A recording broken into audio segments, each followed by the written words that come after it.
Hello hi welcome to my channel Lalitha soft foods. Today special రసం, మిరియాల రసం. వెళ్ళిపోదామా?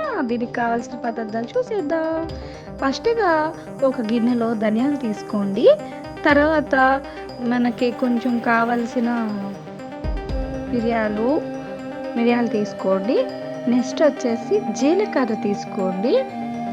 అన్ని క్వాంటిటీలు కరెక్ట్గా చూసుకోండి. నేను అన్నీ ఒక స్పూన్ తీసుకుంటున్నాను. ఒక స్పూన్ జీలకర్ర తీసుకోండి. తర్వాత చింతపండు, కరివేపాకు, ఎండుమిర్చి, పచ్చిమిర్చి, పసుపు, జీలకర్ర, ఆవాలు అన్నీ తీసుకొని పక్కన పెట్టుకోండి. ఫస్ట్గా దీనికి చేయాల్సిన ఏంటంటే ఎల్లుల్లిపాయలు కూడా మనం ఇందులో వేసేసుకొని ఇదంతా ఒక మిక్సీ జార్లోకి తీసేసుకున్నామండి. మనం సరిగ్గా చూడండి, వెల్లుల్లిపాయలు ఇదంతా మిక్సీ జార్లోకి తీసేసుకున్నాము. నెక్స్ట్ వచ్చేసి దీన్ని మిక్సీ పెట్టేద్దామండి. పెట్టేద్దాం, అయిపోతుంది. తర్వాత వచ్చేసి ఇందులో టమోటాలు వేసుకున్నామండి, కట్ చేసేసుకొని. ఇది యాక్చువల్లీ నేను 2 టమాటోస్ తీసుకున్నాను రసంలోకి. మీ ఇష్టం అండి, పులుపు చూసుకొని వేసుకోండి. పులుపు ఎక్కువైపోతే మరి చాలా పుల్లగా ఉంటుంది. సో టమాటాలు కూడా పేస్ట్ చేసేస్తానండి, నేను సపరేట్ పేస్ట్ ఇందులోనే పేస్ట్ చేసేస్తాను. టమాటాలు కూడా మిక్సీ కొట్టేసుకొని మిక్సీ అయిపోయిన తర్వాత దీన్ని పక్కకు పెట్టేసుకున్నామండి. పదార్థాలు చూడండి, ఇలా మెత్తగా అయిపోవాలి పేస్ట్. చాలా మెత్తగా నాకు అవ్వలేదు, మళ్ళీ ఇంకోసారి మెత్తగా నేను పేస్ట్ చేసుకున్నాను. మిక్సీ గిన్నె అయితే తీసేస్తాను. చూసారా ఎంత మెత్తగా గంధంలాగా పేస్ట్ అయిపోయింది. దీన్ని వచ్చి ఒక గిన్నెలోకి తీసేసుకున్నామండి. చక్కగా ఒక గిన్నెలోకి మొత్తం తీసుకొని గిన్నెలో పెట్టుకున్నాము. చూసారా ఎంత మెత్తగా అయిందో పేస్ట్, అంత మెత్తగా అవ్వాలి. ఇంకా చింతపండు తీసుకేసుకున్నామండి మనం. దాన్ని సరిపడా చింతపండు అయితే వేసేసుకున్నామండి.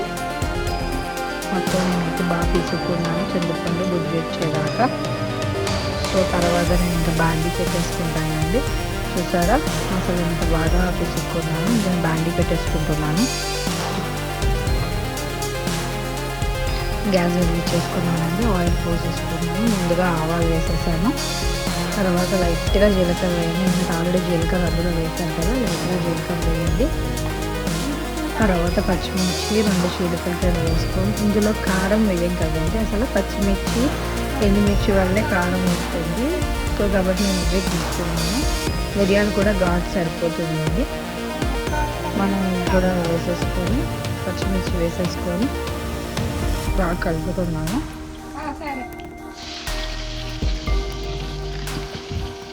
తర్వాత దీంతో పాటు కరివేపాకు వేసేసుకున్నాము. తర్వాత నేను ఎండుమిర్చి కూడా వేసేసుకుంటున్నానండి.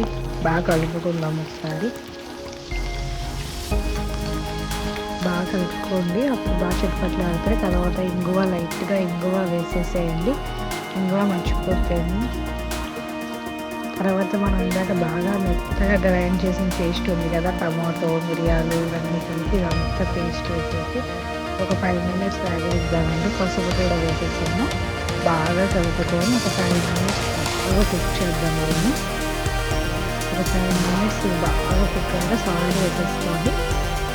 మీకు వేసిపోతుందండి. ఆయిల్ బయటకు వస్తే బాగా కుక్ అయిపోయినట్టే. ఆయిల్ అలా పైకి వెళ్ళాలి. సో చాలా ఈజీ రసం అండి ఇది. మీరు కంపల్సరీ ట్రై చేస్తారని నేను అనుకుంటున్నాను. మీకు నచ్చితే నాకు ఒకసారి ఎలా ఉందో కామెంట్ బాక్స్లో కామెంట్ చేయండి. మీకు బాగా నచ్చుతుందని అనుకుంటున్నాను. చాలా ఈజీగా చేసుకోవచ్చు, చాలా ఫాస్ట్గా. తర్వాత దీన్ని చింతపండు గుజ్జు వేసేసుకున్నానండి. బాగా గుజ్జు వేసుకొని దీన్ని కూడా కొంచెంసేపు కలుపుకొని తర్వాత నేను వాటర్ పోసుకుంటానండి. ఇందులో బాగా కలిపేసుకోండి. గుజ్జు కూడా కొంచెం ఉడికిందంటే ఇంకా రసం చాలా తొందరగా అయిపోతుంది. తర్వాత దీనికి సరిపడా వాటర్ అయితే తీసుకోవాలండి. నేను హాట్ వాటర్ తీసుకుంటాను. సో చాలా ఫాస్ట్గా కుకింగ్ అవ్వద్దని. సో దీనికి సరిపడా వాటర్ తీసేసుకున్నాను కదా. సో దీన్ని అయితే నేను ఒకసారి టేస్ట్ చూస్తున్నాను ఎలా ఉంది అనేసి. వావ్, చాలా బాగుందండి, చాలా టేస్ట్గా ఉంది. ఉత్తి అన్నం ఎంత అన్నమైనా తినేయచ్చు. సో కొంచెంసేపు మూత పెట్టేసుకొని తీసుకున్నామండి. రసం రెడీ అయిపోయింది. మీకు గనక నచ్చుతుందనే నేను కంపల్సరీ అనుకున్నాను. మీకు నచ్చితే లైక్ చేయండి, షేర్ చేయండి అండ్ సబ్స్క్రైబ్ చేసుకోండి. బాయ్.